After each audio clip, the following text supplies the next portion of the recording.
Cresci em Norte Pensilvânia, em uma pequena cidade chamada Westboro. Ela está cercada por terras de caça estaduais. Não moro mais lá, mas a temporada de caça era um grande assunto ali. As escolas até fechavam no primeiro dia da temporada de rifle porque metade da cidade estava fora nas florestas. Meu pai me introduziu na caça quando eu tinha cerca de 12 anos, e até que eu tivesse 23 anos, eu estava indo sozinho regularmente. Isso aconteceu durante a temporada de arco final em novembro de 2021. Lembrei-me disso porque já vi uma leve camada de neve no chão, o que tornava mais fácil rastrear movimentos. Eu tinha permissão para caçar em uma grande área de terra privada de cerca de 70 acres de florestas densas com uma pequena clareira e um antigo trilho de madeira que passava por ela. Havia também uma cabana de caça abandonada muito longe nas florestas que ninguém usava mais porque o telhado estava começando a cair. Eu havia estado lá talvez 4 ou 5 vezes antes e nunca vi ninguém. Naquela manhã, eu cheguei por volta das 5h15 enquanto ainda estava completamente escuro. Eu estacionei meu caminhão onde sempre fazia, perto de uma porta de ferro riscada e caminhei com minha lanterna de cabeça. As florestas estavam completamente silenciosas. Lembrei-me de ter esse sentimento estranho de que estava sendo observado antes de chegar à plataforma, mas eu apenas culpei isso em estar sozinho na escuridão, como sempre. Eu subi para a plataforma de árvore, cerca de 20 metros acima, e esperei pelo amanhecer. Cerca de 1 hora após o nascer do sol, eu notei algo que me incomodou imediatamente. A cerca de 60 metros de distância, eu vi outra plataforma de árvore que não estava lá antes. Eu conhecia a propriedade bem e estava certo de que não estava lá no fim de semana anterior. Era uma das plataformas de árvore baratas e parecia velha e enferrujada como se estivesse sentada em algum lugar por anos, mas eu teria notado antes. O que me incomodou mais foi que não havia pegadas levando até ela, exceto por uma única trilha de pegadas que saía das profundezas das florestas até a base da plataforma. Eu observei por um tempo, pensando talvez alguém mais tivesse permissão para caçar ali e nunca mencionasse. Por volta das 8 horas, eu vi movimento perto daquela plataforma. No início, pensei que fosse um veado, mas estava completamente errado quando vi que era uma pessoa parada atrás de uma árvore. Ele não estava usando camuflagem. Ele estava usando uma camiseta cinza suja e calças escuras. Ele estava parado e olhava em minha direção. Eu não sabia se ele me viu no início, mas então ele levantou lentamente o braço e acenou. Eu não diria que era um aceno amigável, mas sim um aceno como se estivesse apenas me dizendo que ele me viu. Eu dei um aceno pequeno de volta, pensando talvez ele fosse apenas outro caçador que não tinha equipamento adequado. Depois de talvez 1 minuto, ele se escondeu atrás da árvore e eu esperava que ele saísse do outro lado, mas ele não veio. Eu esperei e esperei, mas ele nunca reapareceu. Eu supus que ele deve ter caminhado mais fundo nas florestas, mas eu nunca ouvi passos. Por volta das 10 horas, eu desci da plataforma para esticar as pernas e talvez caçar um pouco mais. Eu caminhei em direção à árvore onde ele havia estado parado. Quando cheguei à árvore, eu vi que a neve ao redor da árvore estava completamente intacta, exceto pelas minhas próprias pegadas caminhando em direção.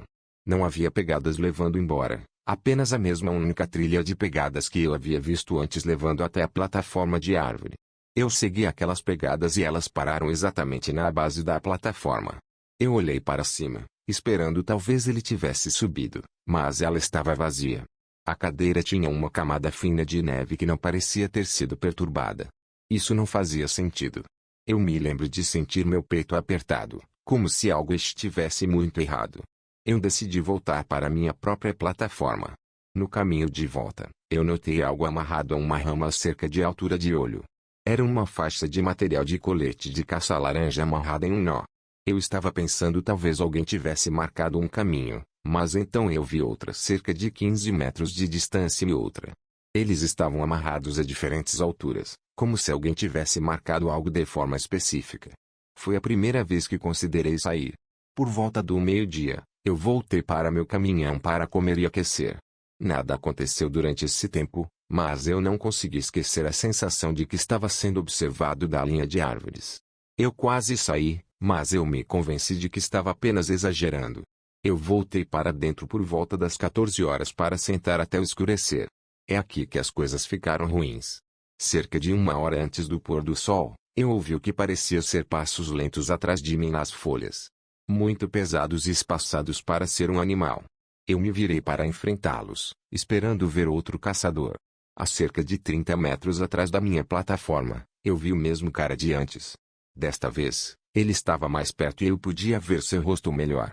Seu bigode parecia mal cuidado e sujo e sua pele parecia pálida como se ele estivesse fora de dia há semanas. O que me incomodou mais foi que ele estava sorrindo, mas não de forma normal. Ele estava apenas mostrando os dentes. Ele estava segurando algo em sua mão direita, que inicialmente eu pensei ser um pau, até ver o pequeno manuseio amarelo e preto. Era um chaveiro. Ele não disse nada. Ele escolheu apenas me encarar com aquele sorriso meio. Eu perguntei se ele tinha permissão para estar na propriedade, mas ele não respondeu. Depois de talvez 10 segundos desse confronto cardíaco, ele se virou lentamente e caminhou embora nas árvores. Isso deveria ter sido o momento em que eu saí. No entanto, eu fiz a estúpida decisão de ficar até que a luz de caça terminasse. Logo após o pôr do sol, eu desci e comecei a caminhar de volta rapidamente. Nesse momento, eu me lembro de lamentar não ter saído enquanto ainda havia luz no céu. A cerca de metade do caminho até meu caminhão, eu comecei a notar as faixas de tecido laranja novamente, mas dessa vez não estavam apenas em ramos. Algumas estavam amarradas a pequenos pauzinhos empurrados no chão, mas o que me assustou genuinamente foi um dos pauzinhos ter algo pendurado nele. Era um esquilo morto. Ele havia sido pendurado por um fio através de suas pernas. Eu posso ser um caçador, mas não condono o sofrimento desnecessário de animais. Abaixo da árvore do galho, na neve, alguém havia desenhado um círculo grosso com um sapato. Foi a segunda vez que eu considerava seriamente fugir. Enquanto continuava andando, comecei a notar mais deles. Não apenas esquilos. Uma lebre, um corvo, todos pendurados da mesma forma como marcadores. Ou talvez uma ameaça. Comecei a andar mais rápido. A cerca de 100 jardas de meu caminhão, vi algo pendurado em uma árvore que me fez parar completamente. Era minha mochila. A que eu havia deixado na minha plataforma de caça mais cedo naquele dia. Nunca trouxe de volta comigo. Estava aberta, e minhas coisas estavam espalhadas na neve, incluindo minha faca, minha lanterna e minhas flechas extras. Eles estavam todos alinhados de forma metódica, como se alguém tivesse feito um inventário. Foi o momento de realização de que alguém havia chegado o suficiente perto da minha plataforma para subir sem eu saber. Peguei minhas coisas rapidamente e corri o resto do caminho. Quando cheguei à clareira onde meu caminhão estava, tive outro encontro inesperado. Era como se não parasse nunca. A porta do lado do motorista estava aberta. Eu sei que eu fechei porque sempre faço. Nada dentro parece ter sido roubado, mas meus documentos de registro estavam sentados no assento do passageiro em vez do compartimento de porta-malas. Entrei e fechei as portas e, enquanto comecei o caminhão, olhei no espelho para a linha da árvore. Ele estava ali, parado justo dentro da floresta, a cerca de 40 jardas de distância, o cara de hoje. Do que pude ver, ele ainda estava sorrindo. Essa vez, ele levantou a mão novamente, mas em vez de sinalizar, ele apenas apontou para mim. Em seguida, ele arrastou lentamente o dedo pela sua própria garganta. Eu saí tão rápido que espalhei cascalho todo o caminho de volta à estrada principal. Eu contei ao proprietário da propriedade o que havia acontecido e ele disse que ninguém mais tinha permissão para estar lá. Ele contatou a comissão de caça. Cerca de 2 semanas depois, ele ligou para meu pai e disse que os oficiais encontraram um abrigo improvisado fundo na propriedade feito de lonas e madeira velha. Lá dentro, eles encontraram ossos de animais e equipamentos de caça roubados de outras propriedades. Eu nunca cacei mais lá. Eu não caço sozinho mais também. Definitivamente não em terrenos que não conheço. Qualquer coisa pode acontecer quando você está sozinho lá fora, mas não está sozinho de verdade. Essa história aconteceu em novembro do ano passado quando eu estava em uma expedição de caça com meu avô para Crockett, Texas. Eu não vejo meu avô muito porque ele tem sua própria empresa, então quando ele me disse que queria ir caçar, eu estava mais do que feliz em ir. Vou dizer, eu pessoalmente não gosto de caçar, mas eu amo acampar, e eu nunca havia ido a esse particular aluguel que ele estava levando a gente, então eu pensei por que não, e eu amo explorar lugares novos. Então eu peguei alguns dias de folga do trabalho e fui para Crockett com ele. Quando chegamos à entrada da propriedade, eu notei que não havia uma entrada real como a maioria dos lugares que eu havia ido. Era apenas um caminho de terra com uma porta de ferro ao lado de uma estrada de rodovia. Meu avô saiu do caminhão para levantar a porta, e então nós seguimos por um longo caminho de terra através da floresta até chegarmos a uma clareira com uma casa velha no meio. Enquanto estávamos indo em direção à casa, ele me disse que seu pai a construiu, e eles a usavam para ir caçar ou apenas relaxar e tirar um descanso da vida. Eu podia ver isso. Era tão pacífico dentro da floresta, eu mal podia ouvir os carros da estrada de rodovia. Parecia o lugar perfeito para um fim de semana. Ou pelo menos era o que eu pensava. Depois que chegamos à garagem, nós desembaraçamos o caminhão e cozinhamos jantar para a noite. Tudo parecia normal. Havia camas velhas onde colocamos lençóis e cobertores, uma TV velha com um VHS e a cozinha era particularmente antiga também. Depois que terminamos de comer, nós nos deitamos às 8h30 para acordar justo antes do amanhecer para ir a uma das mirantes. Enquanto começava a dormir, eu ouvi um barulho de arranhão vindo de uma das janelas com a tela. Eu não pensei em nada e dormi logo em seguida. Amanhã de manhã, meu avô me acordou para que eu me vestisse para irmos à mirante. Depois que chegamos lá, nós nos sentamos e observamos a clareira. Nós não vimos nada por cerca de 2 horas, então decidimos tomar um cochilo. Eu acordei depois de apenas alguns minutos de sono e peguei meus binóculos para olhar para a linha da árvore.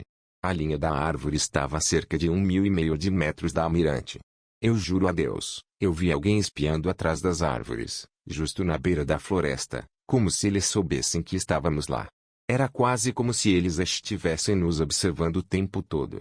Eu estava completamente convencido de que alguém estava nos observando, então eu acordei meu avô. Ele olhou por seus binóculos, e justo nesse momento, uma manada de cervos saiu para a clareira. Ele apenas riu e disse que não havia nada para se preocupar e que era apenas vida selvagem. Eu estava irritado, para dizer o mínimo. Eu sei o que eu vi, e parecia alguém, ou pelo menos algo. Depois de cerca de 30 minutos, ele atirou em um dos cervos, e nós levamos o animal de volta para casa para limpar e começar a tirar a pele. Depois que limpamos o animal, foi cerca de 3 horas e nós decidimos o que queríamos para jantar, mas precisávamos ir para a cidade para pegar alguns suprimentos, então penduramos o animal e saímos para a loja. Quando voltamos, vimos marcas de garras e mordidas em todo o corpo do animal. Meu avô e eu apenas nos olhamos em choque. Ele me disse que estávamos indo em uma caça noturna. Eu perguntei a ele o que era, e ele disse que ele pensava que eram lobos, mas eu não acho que era o caso. Isso não parecia normal. Depois que comemos, nós pegamos algumas lanternas e nossos ares e saímos para explorar. Nós estávamos conversando por cerca de 45 minutos antes de ouvir qualquer coisa. Nós chegamos muito perto da linha da árvore, e eu de repente me virei e vi alguém espiando para nós novamente. O segundo que ele percebeu que eu havia notado, ele se escondeu rapidamente. Eu tentei fazer tudo o que pude para não gritar para meu avô, então eu fiz um assobio leve e o chamei para onde eu havia visto. Ele sussurrou para eu ficar parado e vigiar seu lado. Ele entrou na floresta com seu rifle erguido e desapareceu. Eu fiquei lá por um tempo que parecia ser eterno, esperando ouvir algo. Depois de cerca de 10 minutos, ouvi um tiro. Corri para as florestas e vi um coiote com um cervo mutilado ao seu lado. Exalei um suspiro de alívio ao ver meu avô bem, mas ele me disse que o coiote o havia notado e parecia estar prestes a atacar, então ele não teve escolha. Nós nos sentamos por um momento antes de ouvir um ruído de raspagem à distância, seguido pelo mais horroroso grito que eu já ouvi. Não era humano, e não era qualquer animal que eu reconhecesse, mas eu não me importei em descobrir. Nós corremos de volta para a casa o mais rápido possível, ouvindo passos pesados e respiração pesada vindo de trás de nós. Parecia que nunca iríamos chegar, mas conseguimos. Nós fechamos a porta com força e trancamos todas as entradas. O único som que ouvimos foi um som estranho de arranhão e respiração vindo do lado de fora da porta. O que quer que fosse começou a se frustrar e bateu na porta algumas vezes. Meu avô estava cansado de estar assustado e atirou algumas vezes através da porta. Ele deve ter ouvido o que estava do outro lado, porque fez aquele grito terrível novamente e então correu embora. Assim que conseguimos respirar novamente, eu liguei para a polícia e contei o que havia acontecido. Eles estavam obviamente céticos da história, mas quando o delegado chegou, ele não sabia o que pensar. Nós mostramos a ele tudo o que encontramos. Ele parecia estar muito desconfortável com isso também. Nada veio de volta daquele chamado, Mas não é preciso dizer que provavelmente nunca mais vamos voltar para aquela casa novamente. Que ele havia estado pedindo Kominor e eu para ir caçar com ele há 2 anos, e nós sempre o rejeitamos porque nenhum de nós sabia o que estava fazendo e caçar nunca foi algo que eu estivesse interessado. Que ele era o tipo de cara que sabia como fazer coisas. Ele sabia como tirar o fígado de um cervo, dividir madeira, acender um fogo sem líquido de fósforo e, de alguma forma, dormir confortavelmente no chão. Connor e eu não éramos aqueles tipos de caras. Nós gostávamos da ideia de uma viagem de caça mais do que a realidade dela. Sentar-se bebendo em montanhas por um fim de semana soava bom. Caminhar quilômetros para as florestas, acordar antes do nascer do sol e matar um animal não. Mas que ele finalmente nos convenceu em uma noite de novembro. Ele disse que a temporada de rifle estava aberta e o tempo seria frio o suficiente para manter as moscas longe. Ele sabia seu local nas montanhas onde ele havia caçado antes e quase nunca via ninguém mais. Eu estou sendo honesto, ele nos convenceu principalmente com a comida e a cerveja no meio das montanhas. O plano era isso, nós iríamos subir de manhã de sexta-feira, caminhar, montar acampamento e passar o fim de semana caçando. Eu não sou um caçador, então eu faço o meu melhor para usar termos de caça e o que Connor concordou com a viagem porque ele concordaria com quase qualquer coisa se soasse como uma boa história mais tarde. Eu concordei porque não queria ser o único que ainda dizia não e o FOMO era forte comigo às vezes. Nós carregamos o caminhão de Kelly antes do nascer do sol e dirigimos por algumas horas para as montanhas. Kelly nos explicava tudo como se estivéssemos em alguma classe de iniciantes. Ele nos mostrou como manter os rifles apontados para baixo, como caminhar sem fazer muito barulho, o que é sinal de cervo e como identificar pequenas trilhas em florestas densas que eu nunca teria notado sozinho.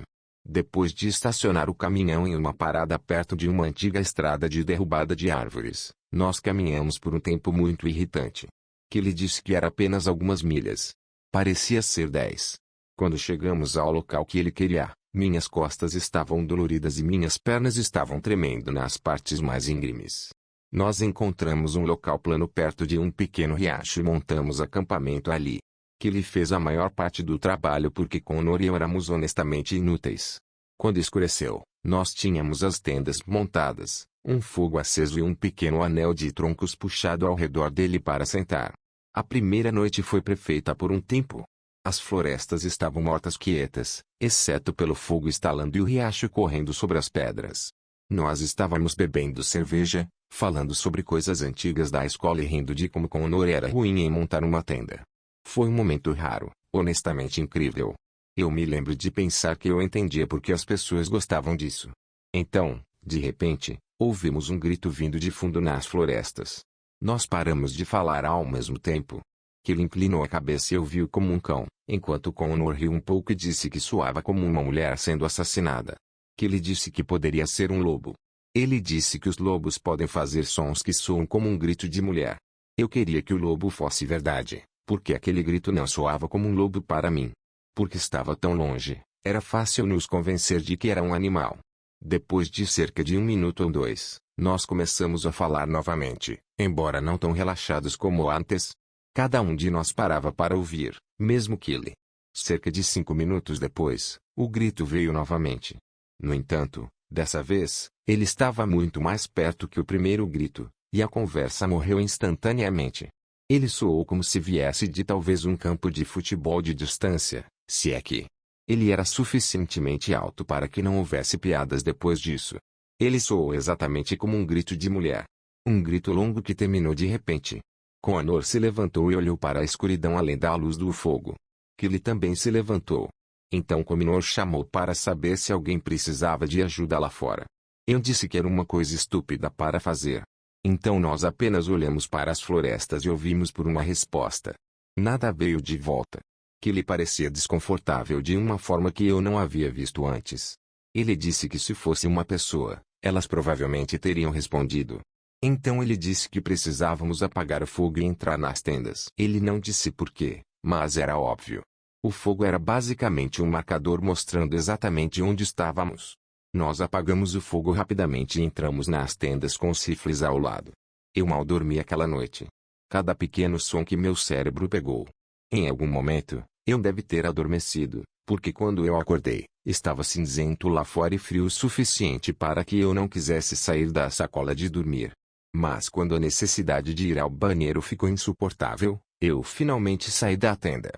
Logo em seguida, no entanto, percebi que as nossas cadeiras estavam viradas e uma das geladeiras havia sido virada para o lado. Uma sacola de compras com snacks dentro estava aberta e arrastada alguns metros. A mochila de Killy estava deitada perto do anel de fogueira, quando certamente estava contra uma árvore quando nos deitamos para dormir. Eu chamei para Killy e Connor, e eles ambos saíram meio acordados. Killy olhou em volta e imediatamente disse que provavelmente um urso havia passado. Isso fazia sentido. Era a explicação mais fácil. Nós não havíamos pendurado tudo corretamente, e havia cheiro de comida por toda a área de acampamento. A coisa estranha era que não muito foi realmente levado. Coisas foram movidas mais do que foram comidas ou roubadas. No entanto, Killy soou confiante, e eu queria uma explicação normal o suficiente para aceitá-la. Ele disse que deveríamos mudar o acampamento para mais fundo na floresta, tanto por causa do urso, quanto porque ele queria se aproximar da área que planejava caçar naquele dia. Então, nós levantamos e mudamos. O segundo acampamento estava mais longe da corrida e em uma área mais densa de floresta ao longo de uma encosta. De alguma forma, sentiu-se muito mais isolado, mesmo que provavelmente não estivesse muito mais longe. Nós caçamos a maior parte daquele dia. Killy nos separou, mas nos manteve em vista inicialmente, mostrando-nos onde sentar e como observar as linhas de árvores e aberturas. Connor tratou tudo como um jogo no início, mas até o meio da tarde, até ele havia se acalmado. Há algo sobre sentar-se na floresta por horas com um rifle que muda seu humor, quer você queira ou não. No final do dia, Killy atirou em um veado. Isso aconteceu rápido. Eu apenas ouvi o estalo do rifle e então Killy gritando para nós. Quando Connor e eu chegamos a ele, o veado estava caído em uma área de arbustos a cerca de 40 metros de distância. Era um veado decente. Ver um veado morto de perto era diferente de ver um em uma foto. Killy nos pediu que arrastássemos ele de volta ao acampamento, o que foi trabalho miserável. Uma vez que chegamos lá, ele começou a fazer a limpeza de campo e então nos mostrou como desflechar e desmontar. Connor pareceu interessado, mas eu podia ver que ele estava forçando.